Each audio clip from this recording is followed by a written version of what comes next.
Şimdi de konuşmalarını yapmak üzere Sayın Cumhurbaşkanımız, Sayın Başkomutanımız Recep Tayyip Erdoğan Beyefendi'yi kürsüyü teşriflerine arz ederim efendim.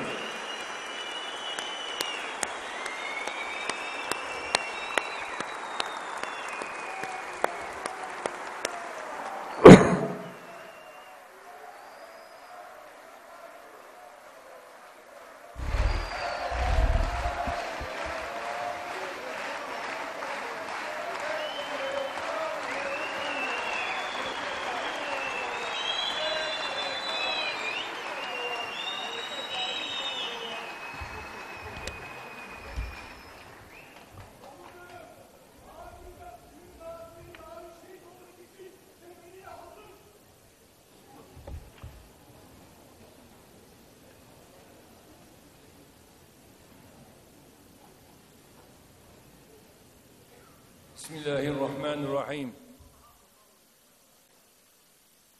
Aziz milletim, sevgili kardeşlerim, değerli misafirler, hanımefendiler, beyefendiler, sizleri en kalbi duygularımla, hasretle, muhabbetle selamlıyorum.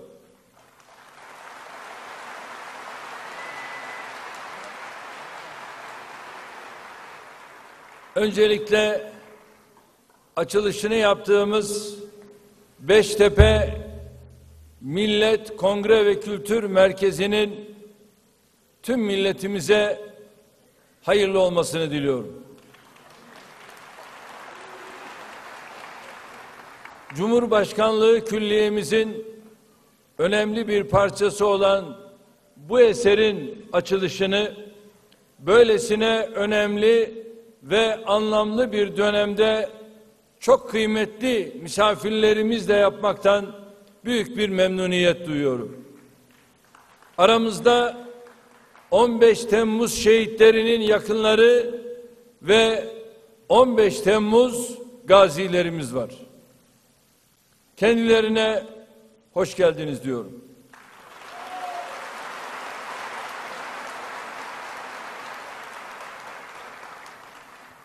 Değerli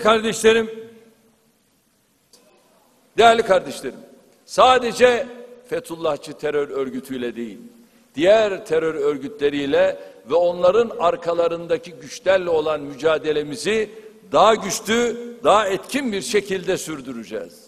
Ülkemizde oynanmak istenen oyunu bir kez daha bozduk. Bundan sonra inşallah Suriye'de oynanan oyunu da bozacağız. Irak'ta oynanan oyunu da bozacağız. Libya'da oynanan oyunu da bozacağız.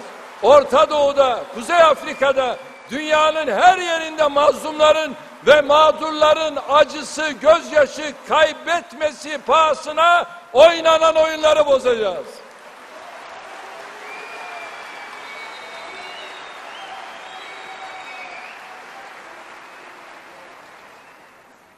Kardeşlerim, bunların hiçbiri ülkemizde yaşananlardan bağımsız değildir. Hepsi aynı senaryonun farklı sahnelerinden ibarettir. İşte 15 Temmuz gecesi sadece Ankara'da, İstanbul'da değil, dünyanın farklı bölgelerindeki pek çok şehirde yüz milyonlarca insanın kalbi, biliyorsunuz değil mi, bizim için atıyordu. Türkiye için atıyordu. Elleri bizim için semaya kalkıyordu.